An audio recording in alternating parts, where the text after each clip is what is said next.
सूरज ढल गया था। आसमान में तारे चमक रहे थे। गांव के बाहर एक पुराना मंदिर खंडहर बन चुका था। सालों से वहां कोई नहीं गया था। हवा में एक अजीब सी खामोशी थी, मानो मंदिर खुद अपनी कहानी बताने से डर रहा हो। सब जानते थे कि ये जगह भूतिया है। बुजुर्गों ने इस मंदिर के बारे में डरावनी कहानियां सुनाई थीं, कहानियां भटकती आत्माओं की और पुराने रहस्यों की। कोई भी इतना बहादुर नहीं था कि रात में मंदिर के पास जा सके। जो भी गया कभी वापस नहीं आया। गांव वाले डरे हुए थे। हर कोई अपने घरों में जल्दी से जल्दी लौटने की कोशिश करता था, जैसे कि कोई अनदेखी शक्ति उन्हें खींच रही हो। मंदिर के आसपास अजीब अजीब घटनाएं होती रहती थी। लोग कहते थे कि मंदिर में कुछ अलौकिक शक्तियां बसी हुई हैं। रात में अजीब सी आवाजें आती थीं। ये आवाजें इतनी डरावनी होती थीं कि लोग अपने घरों से बाहर निकलने की हिम्मत नहीं करते थे। परछाइयां बिना वजह नाचती हुई दिखाई देती थीं। ऐसा लगता था जैसे कोई अदृश्य शक्ति उन परछाइयों को नियंत्रित कर रही हो। बच्चों को बुरे सपने आते थे। वे रात में चीखते हुए जाग जाते थे और उनके माता पिता उन्हें सांत्वना देने की कोशिश करते थे। बुजुर्गों का कहना था कि मंदिर का गुस्सा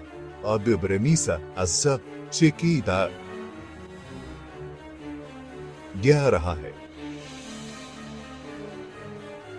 वे मानते थे कि अगर जल्द ही कुछ नहीं किया गया तो गांव पर कोई बड़ी विपत्ति आ सकती है। एक बूढ़ा आदमी गांव के चौक में बैठा था। उसकी आंखों में चिंता और डर की गहरी लकीरें साफ दिखाई दे रही थीं। उसके चेहरे पर डर और चिंता साफ दिख रही थी। वह सोच रहा था कि कैसे इस समस्या का समाधान निकाला जाए। वो उन भयानक घटनाओं के बारे में सोच रहा था जो मंदिर में हुई थी। उसे याद था कि कैसे पहले भी कई लोग मंदिर के पास जाने के बाद गायब हो गए थे। उसने जवान लोगों को मंदिर से दूर रहने की चेतावनी दी। उसने उन्हें बताया कि मंदिर के पास जाना खतरनाक हो सकता है, लेकिन नौजवान पीर ही उसकी बातों को अंधविश्वास मानती थी। वे हंसते हुए कहते थे कि ये सब पुरानी कहानियां हैं और उनमें कोई सच्चाई नहीं है।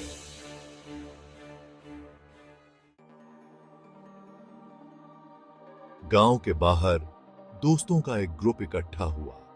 वो जवान थे, बेपरवाह थे और बहादुर थे। उन्होंने मंदिर के बारे में कहानियां सुनी थीं, लेकिन वो उन पर यकीन नहीं करते थे।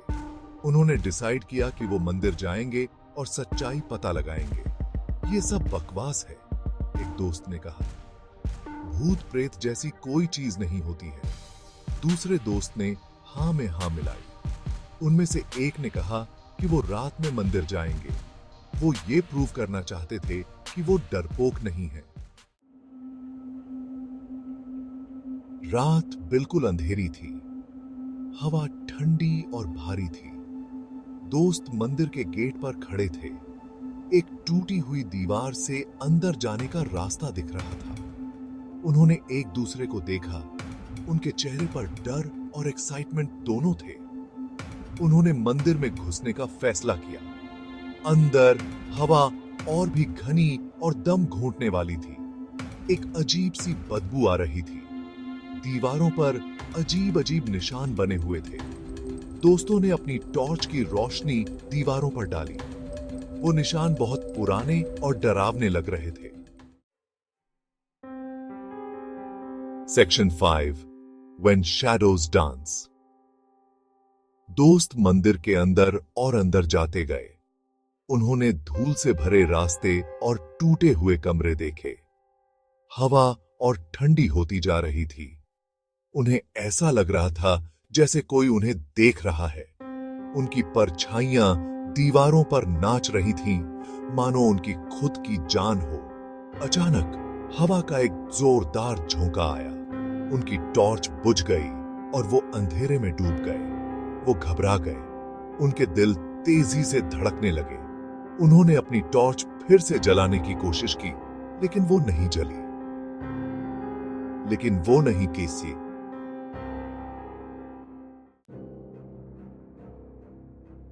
Section 6 face to face with terror.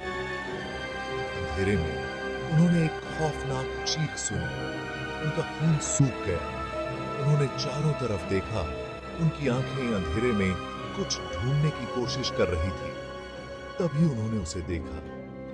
अंधेरे में दो चमकती हुई लाल आंखें उनकी तरफ बरक रही थीं। धीरे धीरे एक भयानक परछाई अंधेरे से बाहर आई। उसका चेहरा डरावना और खतरनाक था। दोस्त डर के मारे जम गए। वे जानते थे कि वे बहुत बड़े खतरे में हैं। उनका दिमाग चिल्ला रहा था कि भागो। Section 7 the price of curiosity. दोस्त पीछे मुड़े और भागे। वो मंदिर के रास्तों से भागते रहे। उनके पीछे उस भयानक परछाई की आवाज गूंज रही थी। वो ठोकर खा रहे थे और गिर रहे थे, लेकिन भागते रहे। वो जानते थे कि अगर वो नहीं भागे तो मर जाएंगे। अचानक एक दोस्त फिसल गया और गिर गया। वो उठने की कोशिश करता रहा, लेकिन वो उठ नहीं पाया। उसने अपने दोस्तों को पीछे छोड़ते हुए देखा। उनके चेहरे डर से सफेद हो गए थे। वो अकेला रह गया था। Section 8 trapped in the temples grip. गिरे हुए दोस्त ने देखा कि वो भयानक परछाई उसकी तरफ आ रही है। वो चिल्लाया और मदद के लिए पुकारा, लेकिन कोई सुन नहीं सका। वो परछाई उसके करीब और करीब आती गई। उसकी भयानक मौजूदगी ने उसे घेर लिया। उसने अपनी हार मान ली थी। उस परछाई ने अपने पंजे जैसे हाथ से उस दोस्त को पकड़ लिया। दोस्त ने अपनी आंखें बंद कर ली, मौत के लिए तैयार। लेकिन मौत नहीं आई। इसके बजाय उसने एक ठंडी, हड्डियों जैसी पकड़ अपने हाथ पर महसूस की।